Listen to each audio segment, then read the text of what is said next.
こんにちは。ウルトラライトマガジンの佐渡原です。今日はですね、僕がメインで使っている22リッターのザックグラスホッパーについて、詳細なレビューを行っていきたいと思います。今後ろにね、こちらにかかってるんですけど、こちらはですね、今年の4月京都一周トレイル84キロを1泊2日で、歩くというね際にも、使用してまして、であと直近の動画、東京トゥ高尾というね、ちょっと街歩き寄りなんですけど、約90キロ歩くというので、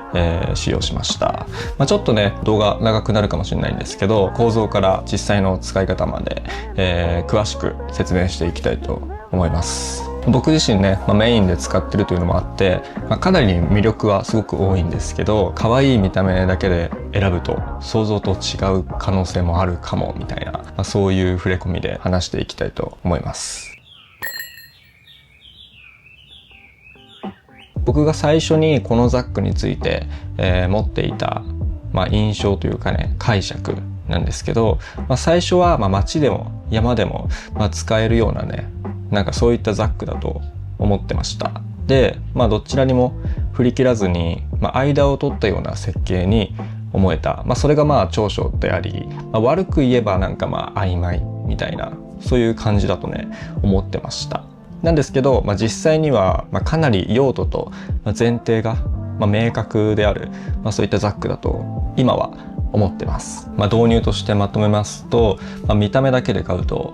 誤解する可能性があります。なぜこの形になっているのか、ここから細かく見ていきたいと思います。はい、早速見ていきましょう。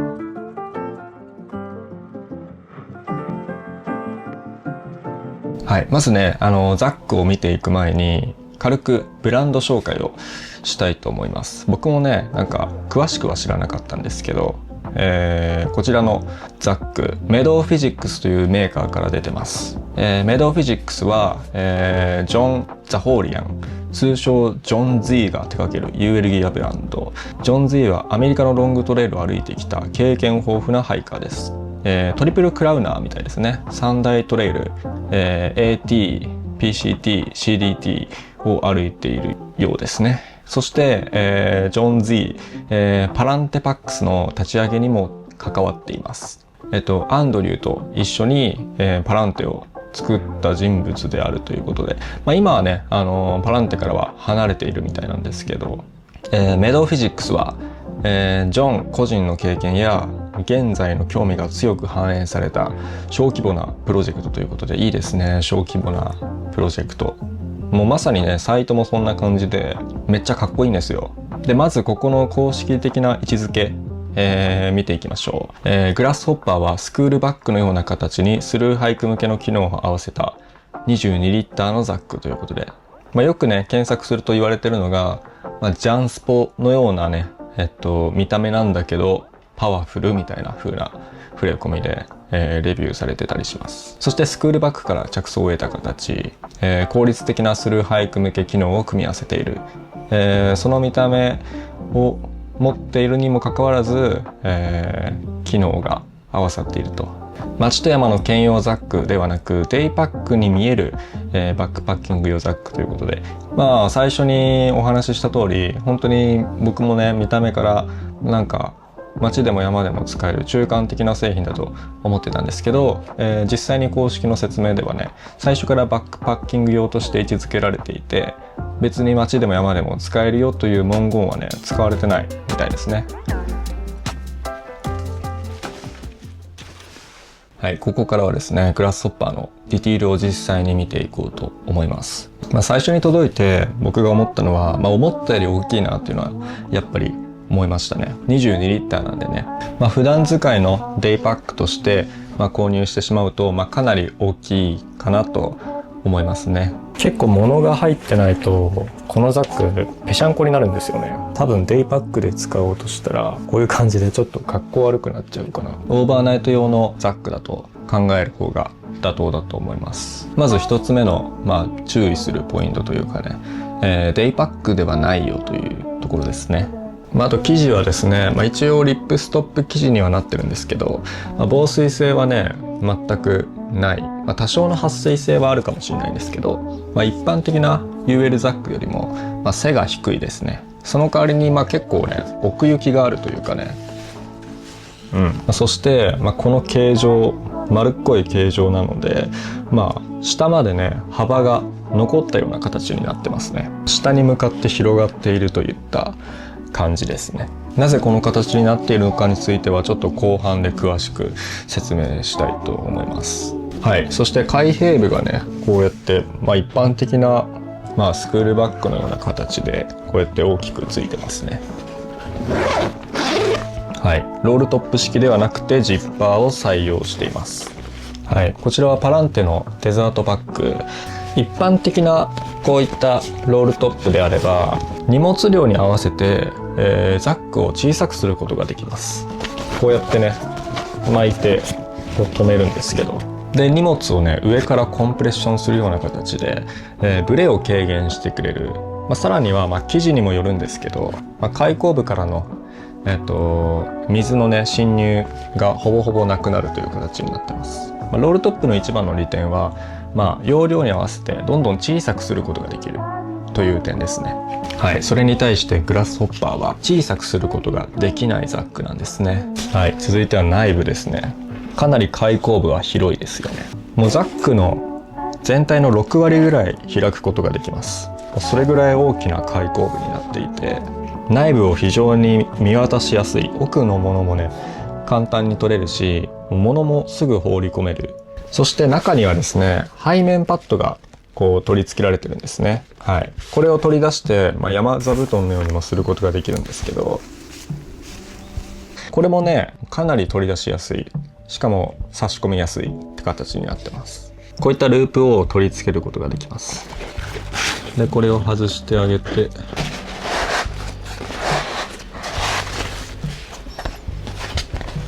はい、かなり薄めのウレタンマットが入ってます。これをね、地面に引いて、休憩することもできます。オーバーナイトの時はね、足先が寒いみたいな時はね、これをね足に巻いたりとか、マットの長さが足りない時とか、そういった時に活躍してくれます。でさっきはですねちょっとマットを分かりやすく見せるためにね外に出してたんですけど、もう完全にこうやってねカバーの中にしまうこともできます。内部というとですね、かなりね広く感じますね。パランテでいうと24リッターだっけな、ジョイとかと比べるともうかなり広いですね。UL ザックって結構ね、底面がね狭いものが多いと思うんですけど、底面もねかなり広くなってるので、上から縦にね積むだけではなくて横方向にも、自由に物を配置できるっていう感じですね。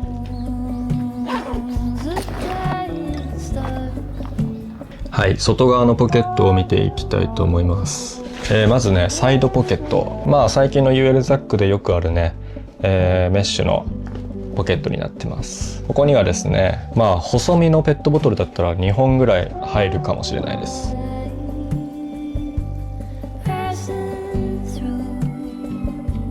はい、次は底面ですね。はい、底面にはパランテと同じく、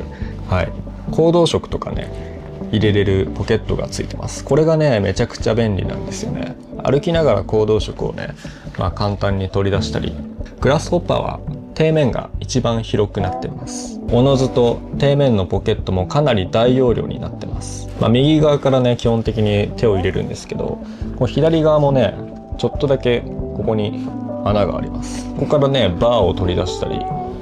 できますね。あとなんだろうな、ハイドレーションとかかな、わかんないですけど。そして後ろにはですね本体と同じ生地のジッパーになっているポケットがついてます。ここはかなり広いです。僕はよくここに結構取り出すバッテリーとか、あとエマージェンシーとか入れてますね。はい、そして前にはですねショルダーポケットがついてるんですけど、これはねオプションで後から購入して取り付けられるポケットになってます。はい、ポケットを取り外すともともとはこういったループがついてて、ここにですねコードを追加して簡易的なスターナムストラップにしたりもしてます。ショルダーポケットは後からね販売されたんですけど、これがすごく便利で、やっぱり僕はショルダーないとね結構撮影とかも厳しいかなっていうこともあるんで、かなりねこれはね助かりましたね。でですね、ショルダーポケット結構ね、低い位置にあるなーって思うかもしれないんですけど、意外とペットボトル入れると、ここからね上にはみ出てくるんで、結構ね取りやすい、邪魔にならない位置にあるのかなと思ったりしてます。であとここにね重さが来ることによって、こうショルダーをね前の方にね引っ張ってくれて、なんか重心的にそんなに悪いわけじゃないのかなと、ちょっと僕素人なんでねその辺わかんないんですけど、そんな印象ですね。そしてショルダーですね。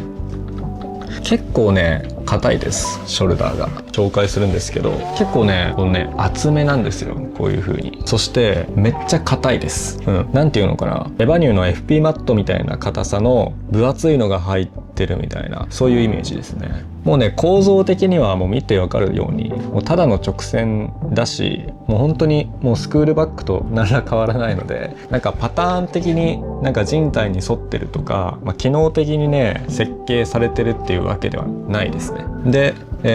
ョルダーはねこうやってまっすぐ伸びていて、このね底面の横側と接続していて、上は中央に配置されてるんですけど、この構造だとね、背負うとねこう外にね広がるんですね、ショルダーが。もう本当にもうハの字なんですよね。一般的な UL ザックみたいに、ショルダーをね短くして、上の方で背負おうとねすればするほど、もうどんどんハの字にねなんか近づいていくんで、より外側で背負うような形になってしまうと、背負い方とかフィッティングでなんか軽くしようみたいなことがあんまりできないザックになってます。このショルダーの利点っていうのは、本当に下ろしたりとか背負ったりするのがめっちゃ楽っていうところですね。もう普通の UL ザックだと、いちいち下ろしたり背負ったりするの結構億劫だなっていうのがあると思うんですけど、本当にね普通のリュックなんで、もう全然背負ったり下ろしたりがねめっちゃイージーな感じです。あとはですね、コードと拡張機能がねいっぱいついてます。こういうねコードがねオプションでね売られてるんですけど、僕は3本ぐらい持ってるかな。いろんなとこにねループがついてるんですよね。ここにもついてるし、ここにもついてる、ここにもついてる、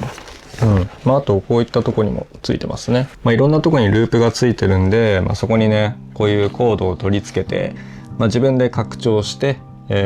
カスタマイズできると。でマットをねこの、3つ点があるんですけど、ここにね、バンジーコードをね自分で後から、取り付けて、マットをね横向きに配置したりとかもできます。縦もできるかな。使用者が自分のね好きなようにカスタムできるっていう、そういった余白があります。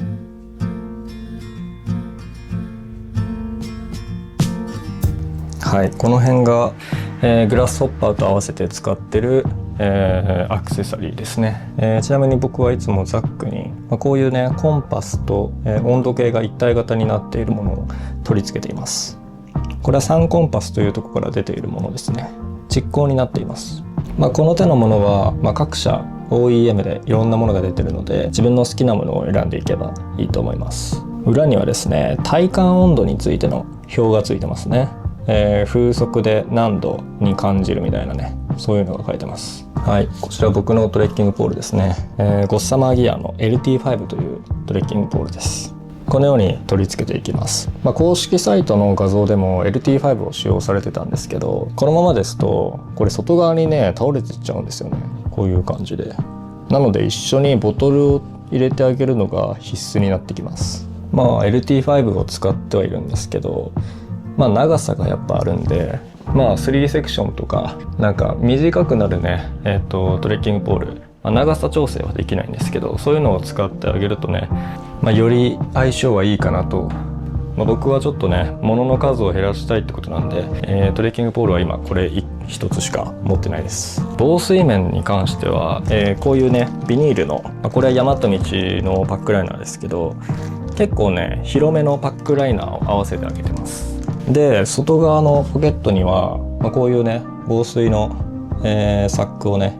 合わせてあげて、この中にはエマージェンシーとか、あとバッテリーも一緒に入れて、この外のポケットにね、濡れてもいいように完全防水のサックに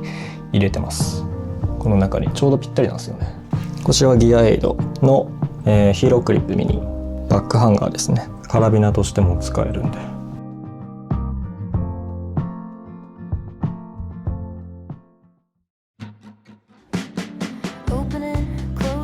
はい、ここからはですね、自分なりの見解と効率のいい使い方について、解説していきたいと思います。個人的な考察ということで聞いていただければと思うんですけど、最初に感じたこのザックの課題ですね。22リッターあって思っていたより大きいと。で、荷物がね小さくなっていっても容量をね小さくすることができない。コンプレッションできない。内部に隙間があると荷物が動いてしまう。そして、ショルダー面ですね。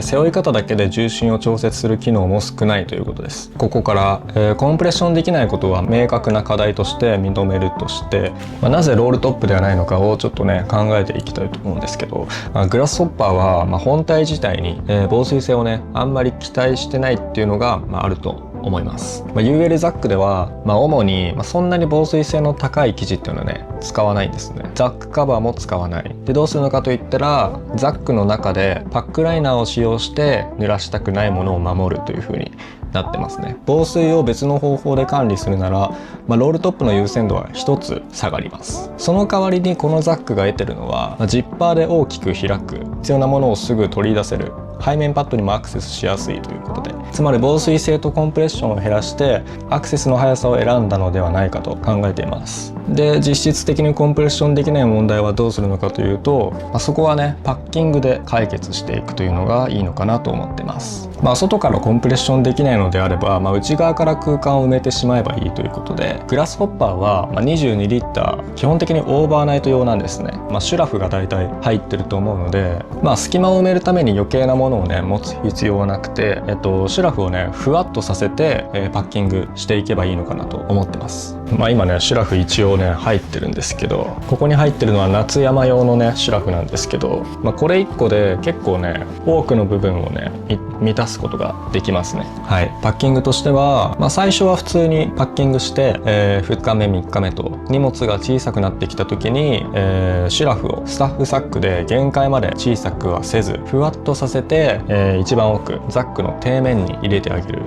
で、一般的なザックって結構こういう形になってるんですね。こうね底面がね狭くて、ロールトップで上に向かうにつれてこうやってね広くなっていくっていうザックがすごく多いです。で、なんですけどシュラフっていうのは一番下に入れなきゃいけないんで、下の方にねみんな押し込んでいくんですけど、そうするとねロフトが潰れやすいっていうデメリットもあったりします。その点グラスホッパーは、底面がねかなり広いので、シュラフをね細長く押し込まなくていいということで、ロフトを完全に潰さずに、パッキングすることができますね。そういったメリットも意外とあると。そしてシュラフで、内部の隙間をねふわっとさせて埋めることで荷物の土台になって、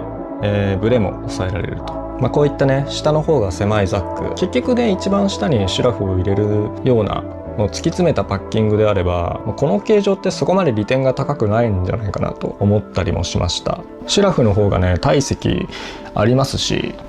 しっかりねパッキングをね熟知したハイカーであれば全然こういった形状でも何ら問題なく、使用できる上に、さらにね底面が広いので、ポケットもすごくね使いやすいですし、あと奥のものをね取り出しやすいっていうのも、このね広いっていうところに結構起因してるのかなと思ったりもしてます。この点についてまとめると、グラスホッパーは、ザック側が荷物を整えてくれるのではなく、使用者がハイカーがパッキングによって形と重心を完成させるというね、ザックになってるかなと思います。これが上級者向けだと考える大きな理由の一つですね。あとはショルダーですね。ここは僕が実際に使う中での個人のね感覚によるものが大きいんですけど、普通のザックと同じ感覚で締めすぎないっていうのが一つ大事ですね。強く締めすぎるほどどんどん8の字になっていっちゃうんで、完全に固定されちゃうんで、ちょっと余裕を持たせるのがいいかなと思ってます。で、僕はですね、一応この裏のループにこういうねコードを取り付けてるんで、これを反対側のループにこうやってね取り付けて、こういう形で簡易的なスターナムストラップにしてます。で、これをするためにもちょっと余裕を持たせてないとどんどん広がっていっちゃうんで、ちょっと余裕を持たせて若干中にね引き込んであげるっていうのがいいのかなと思ってます。外側で背負う状態と真ん中で背負う状態をこう場面によって使い分けるのがいいかなと思ってます。ここはですねね、全体的に個人の感想になっちゃうんですけど、なんかね外側で支える状態が続くとなんか肩がね痛いなみたいな疲れをね感じたんですね。はい、僕ちょっとね結構ね巻き型なんでちょっと原因は断定できないんですけど、外で背負ったりなんかがっつり気合い入れて登るっていう箇所だと、中心に寄せて登ったりとか、なんか背負う場所をね変えることによってクリアしてました。でこのショルダーはですね、やっぱり明確な荷重分散上の利点が多いとはねあんまり感じてないです。別にそこは気にしてないと思います、制作者も。ウルトラライトハイカーのものすごい軽い装備を、22リッターのザックってことなんで、ここに収める重量帯だからこそ、成立する構造だと思います。全体的にねなんか、過保護じゃないっていうかね、軽いんだからこれでも大丈夫でしょっていう前提があるかなと思ってます。でこのショルダーに関して言うと、下ろしたり背負ったりがねものすごくしやすくなってます。でそこから話していきたいんですけど、このザックのすごくねいい特徴っていうのが動き出しの速さにあると思ってます。このグラスホッパーはパランティみたいなね FKT 用のザックっていうのは、ザックを一度も下ろさずに歩き続けるっていうザックなんですけど、逆にグラスホッパーは全然下ろすんだけどもうすぐに動き出せるみたいな、もうすぐ休めるすぐ動けるっていう、そのねスイッチングがすごくね速い、そういったザックになってます。なのでこういったショルダーになってるし、開口部がねものすごく広くて、もう撤収もねポンポン物を入れてとりあえず歩くっていうのができるし、取り出しやすいっていうので、なのでこのザックは必要なら普通に下ろすと、でジッパーを大きく開いて取り出す、戻す、背負い直して歩き出すという、そういうザックになってます。グラスホッパーの速さっていうのは下ろしてから再び歩き出すまでがすごく速いっていうことですね。で完璧に整えてから動くのではなく、動いてから後から整えるっていうこともできたりします。はい、そこについてはこの後、話していきたいんですけど、ここでですね、京都一周で使った装備システムの具体例を紹介したいと思います。ですね、京都一周では僕はハンモック泊してたんですよ。タープポンチョシェルターに屋根として使ってて、で朝方ですねちょうど雨が降ってきてしまって、停滞するよりはね歩き出した方がなんか濡れるリスクそんなないなって思って、で早朝に動き出すことにしたんですよ。屋根として張ってるタープの下で、撤収作業をしたんですけど、このザックやっぱりねこうやってガバッて開くとねどんどん物をね放り込めるっていうのですごくね撤収が楽だったんですね。でそして、天気予報によると、歩き出しから1時間後ぐらいには雨が止むっていう予報だったんで、とりあえずねちゃんとしたパッキングは後でやり直せばいいかなっていうので、もう入れまくってポンポンポンポン入れて、歩き出すっていうことができたんですね。組み合わせの点で言うと、そのタープポンチョとこのグラスホッパーがすごくね相性が良くて、撤収の時は、タープポンチョの下で、最後までねこのザックに、パッキングをして、でザックを背負って、でその後にタープポンチョを上から着ますと。で上から着ると同時にそのタープをね木から外して、でそのまま歩き出すっていうことができて、その歩き出しの速さっていうのをなんかお互い邪魔しないっていうのがすごくね気持ちよかったんですね。でその後もですねこのザックの上からタープポンチョを羽織ると、こう前のショルダーのところに撮影機材を入れてたんで、タープポンチョだと前もしっかりカバーしてくれるんで、そういった点でもすごく良かったんですね。でさらにこの底面のポケット、ここにもアクセスできるんですね。普通のザックカバーだと多分ここまで覆ってしまうので使えなくなるんですけど、タープポンチョだったら底面のポケットもしっかり使えるままであると。さらにもう一つ言うと、このザックはね防水性はほとんどないので、その点も、一応ザックカバーはね UL では使わないって話はしたんですけど、タープポンチョはね、ザック自体もカバーしてくれるんでめちゃくちゃ相性が良かったですね。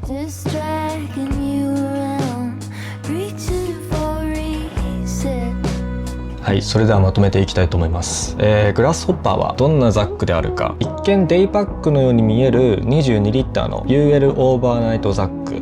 普段使いの小さなデイパックではありません。荷物が、少なくなっていっても、それに合わせて小さくすることができない。防水性とコンプレッションを本体に任せず、パックライナーだったりとか、シュラフを使って、パッキングで内側から形を作ってあげる。重心もパッキングで作ります。でこのザックの強みっていうのは、大きく開く開口部と、底面の広さによって、荷物の出し入れがものすごくしやすい。そして、動き出しと撤収がものすごく速いっていう点にあります。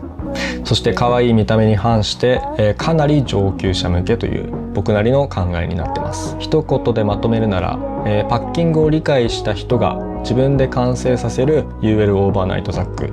ということです。はい、このザックが向いている人は、オーバーナイト装備を22リッターにまず収められるっていうところですね。そしてパッキングを理解しているというと、シュラフのロフトを利用して空間を調整できる、荷物の配置で重心を作れる、防水用ライナーなどで管理できる。でそれに対して向いてない人っていうのが、小さな普段使い用デイパックを探してるという方、あとはザックに高い防水性を求める方だったりとか、あと肩周りのフィッティングの快適性を求める方、あとパッキングをそんな気にしたくないという方だったりとか、初めて UL 装備を揃えようとしている方にはあんまり向いてないかなと思いますね。最初の誤解を回収とのことで、最初は街でも山でも使える曖昧なザックだと考えていました。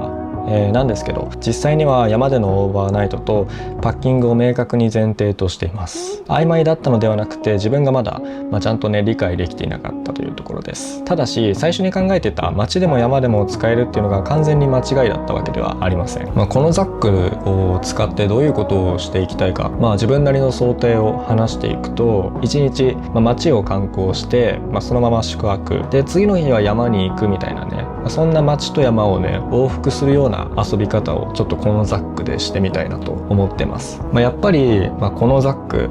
見た目はですね、本当にスクールバッグみたいな、ジャンスポみたいな感じなんで、一見山に行くようには見えないっていうところが、